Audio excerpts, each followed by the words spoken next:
ಎಲ್ರಿಗೂ ನಮಸ್ಕಾರ. ನೀವು ನೋಡ್ತಾ ಇದ್ದೀರಾ ಸುದ್ದಿ ಸಮಯ ನ್ಯೂಸ್ ಚಾನಲ್. ಇದು ಲೋಕಲ್ ಎಕ್ಸ್ಪ್ರೆಸ್. ನಾನು ಮಹರ್ದೊಡ್ಡ ಅಕುಳಗಿ. ಮತ್ತೆ ಒಂದಿಷ್ಟು ಹೊಸ ಸುದ್ದಿಗಳನ್ನ ತೆಗೆದುಕೊಂಡು ನಾವು ನಿಮ್ಮ ಮುಂದೆ ಬರ್ತಾ ಇದ್ದೀವಿ. ಈ ದಿನದ ಪ್ರಮುಖ ಹೆಡ್ಲೈನ್ಸ್ಗಳನ್ನು ನೋಡ್ಕೊಂಡು ಬರೋಣ. ಮಗನ ಕಾಮಕ್ಕೆ ಕುಮ್ಮಕ್ಕು ನೀಡಿದ ಶಾಸಕ ಪ್ರಭು ಚವ್ಹಾಣ್ಗೆ ಸರ್ಕಾರ ಕೂಡಲೇ ಬಂಧಿಸಬೇಕು.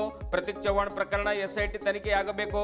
ಬೆಂಗಳೂರಿನ ಹೋಟೆಲ್ನಲ್ಲಿ ಅತ್ಯಾಚಾರ ಆರೋಪ ಪ್ರಕರಣ ಬೆಂಗಳೂರಿಗೆ ವರ್ಗಾವಣೆ ಮಾಡಬೇಕು. ಶ್ರೀ ರವೀಂದ್ರ ಸ್ವಾಮಿ ಆಗ್ರಹ. ಬೀದರ್ ಜಿಲ್ಲೆಯಲ್ಲಿ ರಸಗೊಬ್ಬರ ಕೊರತೆ, ಶಿಥಿಲ ಶಾಲಾ ಕಟ್ಟಡ ದುರಸ್ತಿ, ಶಾಲೆ ಮಕ್ಕಳ ಕಳಪೆ ಆಹಾರದ ಬಗ್ಗೆ ಗಂಭೀರವಾಗಿ ಪರಿಗಣನೆ ಮಾಡಲಾಗಿದೆ.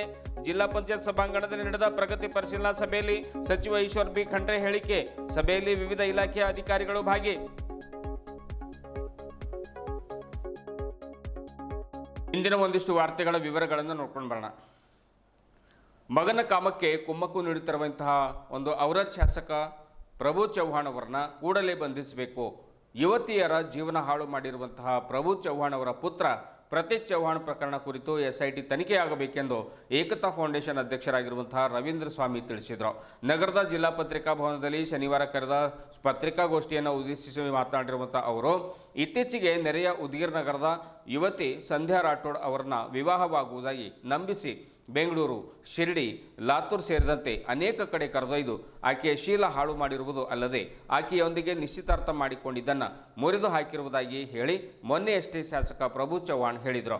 ಅಲ್ಲದೆ ಜನ್ಮದಿನದ ಹಿಂದಿನ ದಿನ ಅಂದರೆ ಕುಮಾರಿ ಸಂಧ್ಯಾ ರಾಠೋಡ್ ಅವರ ತಾಯಿ, ಅವರ ಕುಟುಂಬಸ್ಥರು ಅಂದರೆ ಅವರು ಮನೆಗೆ ಬಂದಾಗ ಅವರ ಮೇಲೆ ಹಲ್ಲೆ ಮಾಡಿದ್ದು ಅಲ್ಲದೆ ತನ್ನ ಪ್ರಭಾವವನ್ನು ಬಳಸಿ ಅವರ ಮೇಲೆ ವಾಪಸ್ ಕೇಸ್ ದಾಖಲಿಸಿರುವುದು ನಿಜಕ್ಕೂ ಕೂಡ ಇದೊಂದು ನಾಚಿಕೆಗೇಡಿನ ಸಂಗತಿ ಅನ್ನುವಂಥ ಮಾತನ್ನು ರವೀಂದ್ರ ಸ್ವಾಮಿಯವರು ಚವ್ಹಾಣ್ ಕುಟುಂಬದ ವಿರುದ್ಧ ಹರಿಹಾಯ್ದರು.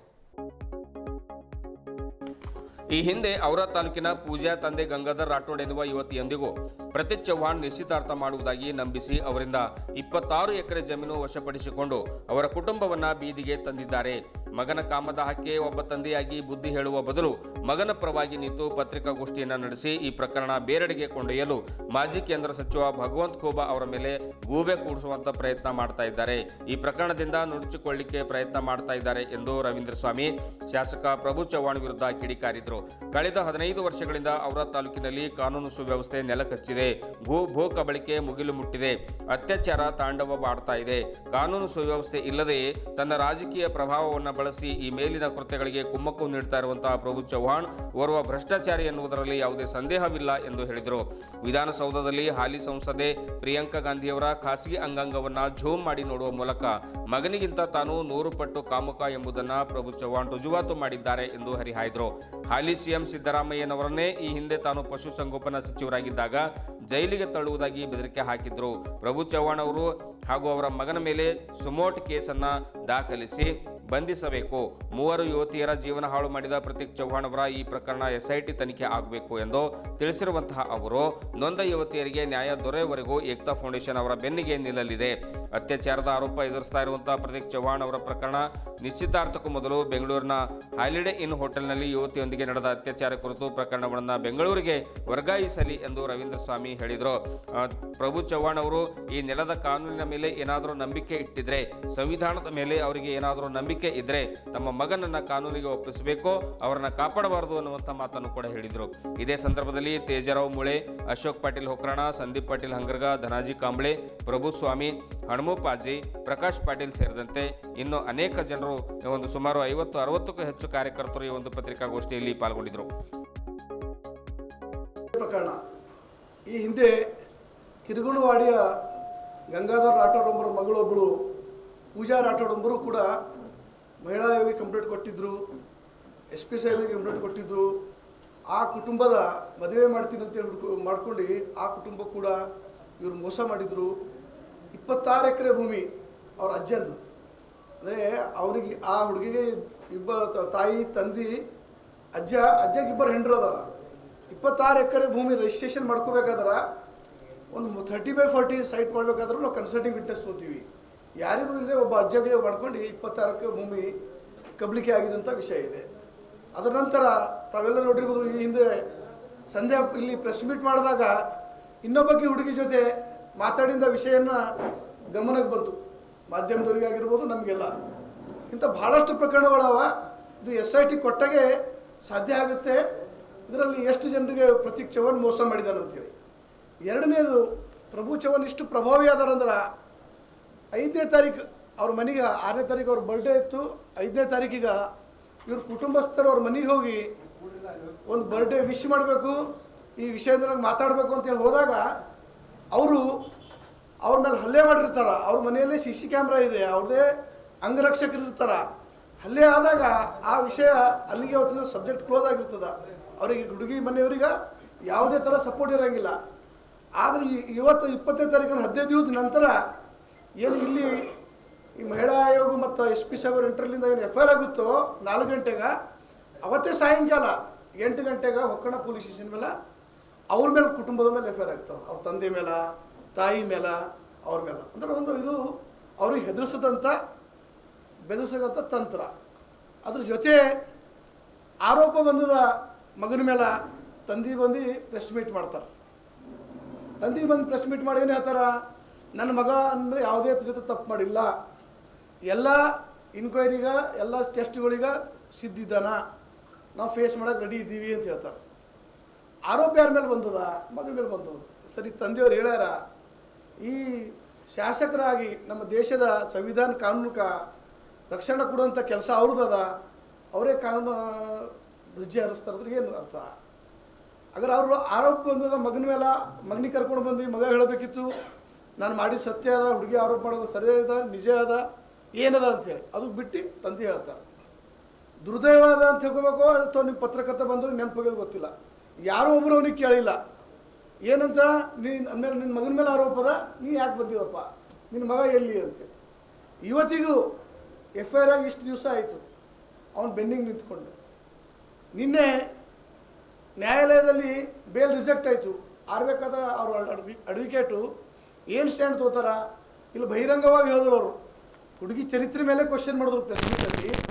ಅಲ್ಲಿ ಹೇಳ್ತಾರ, ನನ್ನ ಮಗನ ನೆನಪಿಸಲೇ ಮುಗಿದಿಲ್ಲ, ಆಗಿದೆ, ಅವರಿಬ್ಬರು ಜೊತೆಯಲ್ಲಿ ಓಡಾಡಿದಾರ, ಏನಾಗಿದೆ ಸಂಬಂಧಿಸಿದಂತೆ ಇದು ಏನಾಗಲ್ಲ.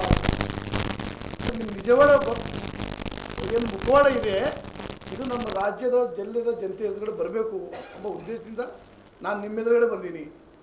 ಸುಮಾರು ದಿವಸಗಳು ಕಳೆದರೂ FIR ಆದರೂ ಕೂಡ ಜಿಲ್ಲೆಯಲ್ಲಿ ಯಾವುದೋ ಒಂದು ಸಂಘಟನಾ, ಒಂದು ಪಕ್ಷ, ಒಂದು ಮಹಿಳಾ ಆಯೋಗ, DSS, ಕರ್ನಾಟಕ ಸಂಘಟನೆಗಳು ಯಾರೂ ಒಬ್ಬರು ಆವಾಜ್ ಎತ್ತಂಗಿಲ್ಲ, ಮಾತಾಡೋಂಗಿಲ್ಲ. ಯಾಕಂದ್ರೆ ಅವರ ತಲುಪಲ್ಲಿ ಇಂಥದ್ದೊಂದು ಭಯದ ವಾತಾವರಣ ಮಾಡಿಕ್ಯಾರ.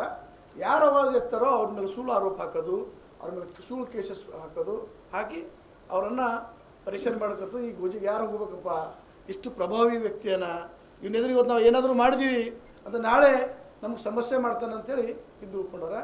ಅದಕ್ಕೆ ನಾನು ನಿಮ್ಮ ಮುಖಾಂತರ ಅವರ ತಾಲೂಕಿನ ಇನ್ನೂ ಮಹಿಳೆಯರಿಗೆ ಹೇಳಕ್ಕಿರ್ತೀನಿ, ನಿಮ್ಮ ಅಣ್ಣಾಗಿ ಅಥವಾ ನಿಮ್ಮ ತಂದೆಯಾಗಿ, ನಿಮ್ಮ ಚಿಕ್ಕಪ್ಪ ದೊಡ್ಡಪ್ಪ ಆಗಿ ಇಂಥ ಎಷ್ಟು ಮಹಿಳೆಯರಿಗೆ ಅನ್ಯಾಯ ಆಗಿದೆಯೋ ನೀವು ಹೊರಗೆ ಬರ್ರಿ. ನಿಮ್ಮ ಜೊತೆ ಏಕ್ತಾ ಫೌಂಡೇಶನ್ ನಿಂತದ, ನಾನು ಸದಾ ನಿಮ್ಮ ಜೊತೆ ಸಿದ್ಧಿದ್ದೀನಿ.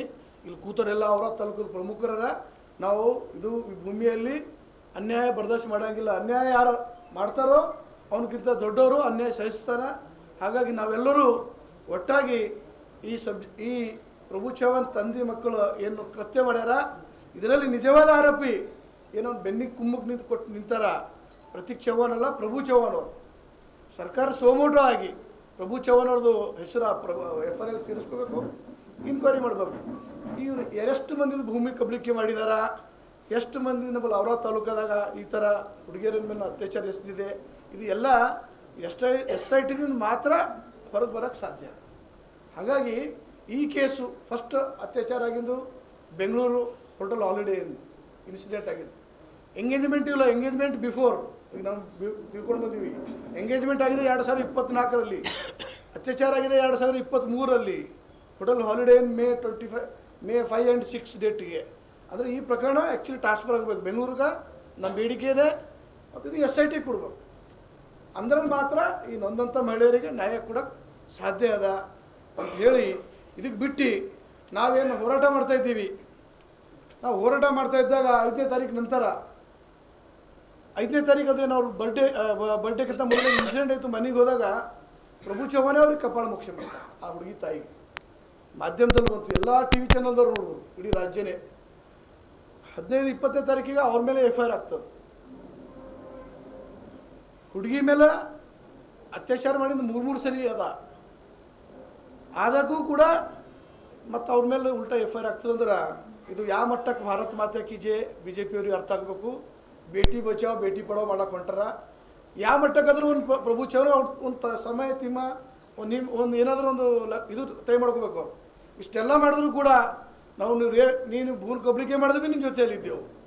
ಅಕೌಂಟಿಗೆ ಅಂದ್ರೆ ಅಕೌಂಟ್ ಟು ಅಕೌಂಟ್ ಭ್ರಷ್ಟಾಚಾರ ದುಡ್ಡಿನಾಗ ತೊಗೊಂಡಿದ್ದು 90ರಿಂದ 1 ಕೋಟಿ ದುಡ್ಡಿಗೆ ತೊಗೊಂಡು ಕಂಪ್ಲೀಟ್ ಆಗಿದೆ.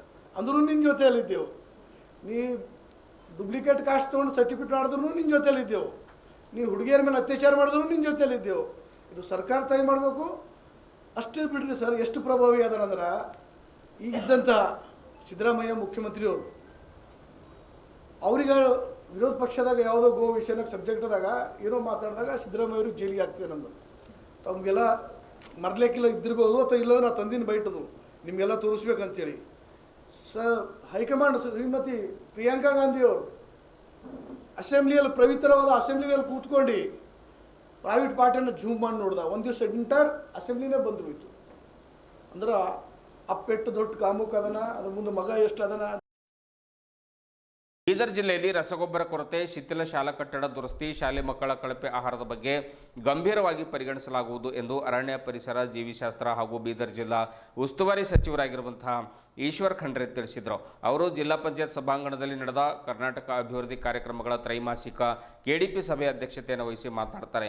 SSLC PUC ಫಲಿತಾಂಶ ಸುಧಾರಣೆಗೆ, ಕ್ಲಸ್ಟರ್ ರಚನೆಗೆ ಆದೇಶ ಮತ್ತು ಪ್ರಗತಿಯಲ್ಲಿರುವಂಥ ಎಲ್ಲ ಕಾಮಗಾರಿಗಳ ಗುಣಮಟ್ಟದ ಖಾತ್ರಿಗೆ DC, CEO, ಆಮೇಲೆ AC, ADC, ಆಮೇಲೆ ಅನೇಕ ಜನ ಸ್ಥಳ ಪರಿಶೀಲನೆ ನಡೆಸಿ ಪ್ರಮಾಣೀಕರಿಸುವಂತೆ ಸಚಿವರು ಸೂಚನೆ ನೀಡಿದರು. ಮುಖ್ಯಮಂತ್ರಿಯವರು 2025 ಕೋಟಿ ರೂಪಾಯಿ ಕಾಮಗಾರಿಗಳ ಉದ್ಘಾಟನೆ ಮತ್ತು ಶಂಕುಸ್ಥಾಪನೆ ನೆರವೇರಿಸಿದ್ದು, ಪ್ರಗತಿಯಲ್ಲಿರುವಂತಹ ಎಲ್ಲ ಯೋಜನೆಗಳ ಗುಣಮಟ್ಟದ ಬಗ್ಗೆ ನಿಗಾ ಇಡುವಂತೆ ಜಿಲ್ಲಾಡಳಿತಕ್ಕೆ ಸಚಿವರು ಸೂಚನೆ ನೀಡಿದರು. ಬೀದರ್ ಜಿಲ್ಲೆಯಲ್ಲಿ SSLC ಮತ್ತು ದ್ವಿತೀಯ PUC ಫಲಿತಾಂಶ ಕುಸಿಯುತ್ತಿರುವ ಬಗ್ಗೆ ಆತಂಕ ವ್ಯಕ್ತಪಡಿಸಿದ ಅವರು ಜಿಲ್ಲೆಯಲ್ಲಿ ಕ್ಲಸ್ಟರ್ ರಚಿಸಿ ಇಂಗ್ಲಿಷ್, ಗಣಿತ, ವಿಜ್ಞಾನ, ಸಮಾಜಶಾಸ್ತ್ರ ವಿಷಯದ ತಜ್ಞ ಬೋಧಕರಿಂದ ಪರೀಕ್ಷೆಗೆ ಸಿದ್ಧತೆಯನ್ನು ಮಾಡಿಸಿ ಫಲಿತಾಂಶ ಹೆಚ್ಚಿಸಲು ಕ್ರಮ ವಹಿಸುವಂತೆ ತಿಳಿಸಿದರು. ಶಿಥಿಲ ಕಟ್ಟಡ ಪಟ್ಟಿ ಕೇಳಿದ ಸಚಿವರು ಬೀದರ್ ಜಿಲ್ಲೆಯಲ್ಲಿ ಹಲವು ಶಾಲೆಗಳ ಕಟ್ಟಡಗಳು ಶಿಥಿಲಾವಸ್ಥೆಯಲ್ಲಿದ್ದು ವಿದ್ಯಾರ್ಥಿಗಳು ಜೀವ ಭಯದಿಂದ ಪಾಠ ಕಲಿಯುವ ಸ್ಥಿತಿ ನಿರ್ಮಾಣವಾಗಿದೆ ಎಂಬ ದೂರುಗಳ ಬಗ್ಗೆ ಪ್ರಸ್ತಾಪಿಸಿರುವಂತಹ ಸಚಿವರು ಜಿಲ್ಲೆಯಲ್ಲಿ ಎಷ್ಟು ಸರ್ಕಾರಿ ಶಾಲಾ ಕಾಲೇಜು ಕಟ್ಟಡಗಳು ಶಿಥಿಲಾವಸ್ಥೆಯಲ್ಲಿವೆ ಎಂಬ ಪಟ್ಟಿ ನೀಡುವಂತೆ ಶಿಕ್ಷಣ ಇಲಾಖೆ ಅಧಿಕಾರಿಗಳಿಗೆ ಕೇಳಿದರು. ಯಾವ ಶಾಲೆಯ ಕೊಠಡಿ ಶಿಥಿಲವಾಗಿದೆ, ಅದನ್ನು ದುರಸ್ತಿ ಮಾಡಬಹುದೇ ಅಥವಾ ಒಡೆದು ಕಟ್ಟಬೇಕೇ ಎಂಬ ಬಗ್ಗೆ ನಿಗದಿತ ಕಾಲಮಿತಿಯಲ್ಲಿ ಸ್ಪಷ್ಟ ಮಾಹಿತಿಯನ್ನು ಕಡತದಲ್ಲಿ ಸಲ್ಲಿಸುವಂತೆ ಆದೇಶ ನೀಡಿದರು. ಶಿಥಿಲಾವಸ್ಥೆಯಲ್ಲಿರುವ ಕಟ್ಟಡಗಳನ್ನು ಯಾವ ವರ್ಷ ಕಟ್ಟಲಾಗಿದೆ, ಅದಕ್ಕೆ ಮಾಡಿರುವ ವೆಚ್ಚ ಎಷ್ಟು, ಇಷ್ಟು ಬೇಗ ಶಿಥಿಲಾವಸ್ಥೆಗೆ ಹೋಗಲು ಕಾರಣವೇನು ಎಂಬ ಬಗ್ಗೆ ಪರಿಶೀಲನಾ ವರದಿಯನ್ನು ಮುಂದಿನ KDP ಸಭೆಯಲ್ಲಿ ಸಲ್ಲಿಸುವಂತೆ ಸೂಚಿಸಿದರು.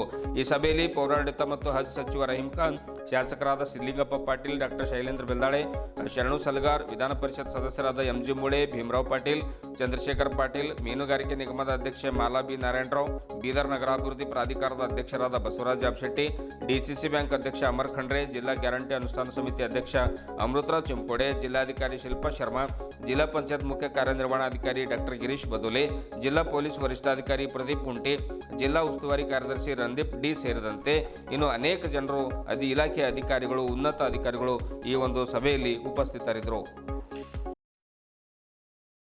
ರೈತರಿಗೆ ಬೆಳೆ ನಷ್ಟ ಆಗಿದೆ, ಎಷ್ಟು ದುಡ್ಡಿಗಾಗಿ ನೀವು ಪ್ರಸ್ತಾವನೆ ಸಲ್ಲಿಸಿದ್ದೀರಿ? ನಿಮ್ಮಲ್ಲಿ ಮಾಹಿತಿ ಇದ್ರೆ ಕೊಡಿ, ಈಗ ಇಲ್ಲದಿದ್ರೆ ಹೇಳಿ ಸರ್. ಈಗ ಈ ವರ್ಷ ಈಗಾಗಲೇ ನಾವು 13 ಲಕ್ಷ ಬೆಲೆ ಪರಿಹಾರ ಕೊಟ್ಟಿದ್ದೇವೆ ಸರ್. ಇನ್ನು 7 ಲಕ್ಷ ಬಾಕಿ ಇದೆ ಸರ್. ಎಷ್ಟು ಬಾಕಿ ಇದೆ? 7 ಲಕ್ಷ ಬಾಕಿ ಇದೆ ಸರ್ 89 ಪ್ರಕರಣಗಳಿಗೆ. ಅದರದ್ದು ಈಗ ಅಮೌಂಟ್ ಈಗ ಜಸ್ಟ್ ರಿಲೀಸ್ ಮಾಡ್ತಿದ್ದಾರೆ ಸರ್. ಆಕ್ಚುಲಿ ಹೆಡ್ ಆಫೀಸ್ ಅಲ್ಲಿ ಆಲ್ರೆಡಿ ಹಳೇದು ಯಾವ್ದಾದ್ರು ಪೆಂಡಿಂಗ್ ಇದೆಯಾ? ಈಗ ಟೋಟಲ್ ಒಂದು 80 ಪ್ರಕರಣಗಳಿದ್ದಾವೆ ಸರ್. ಅದೀಗ ರಿಲೀಸ್ ಮಾಡ್ತಿದ್ದಾರೆ ಸರ್. ಕೂಡಲೇ ನಾವು ಅದನ್ನು ಎಲ್ಲ ಕೂಡ ಅದೊಂದು ಕೊಡ್ತೀವಿ. ಇವ್ರೇನು 200 and odd ಹೇಳ್ತಾ ಇದ್ದಾರೆ. ಶಾಸಕ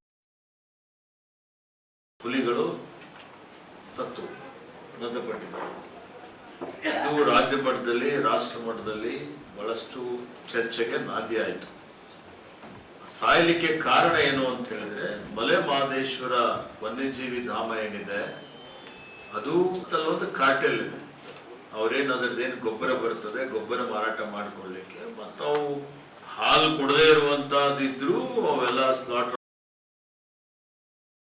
ಇದುವರೆಗೂ ಸುದ್ದಿ ಕೊಟ್ಟಿರುವ ನಾನು ಮಹಾರ್ದು ಡಾಕ್ಳಿಗೆ ಮತ್ತೆ ಮುಂದಿನ ವಾರ್ತೆಗಳೊಂದಿಗೆ ಭೇಟಿಯಾಗೋಣ. ವಂದನೆಗಳು.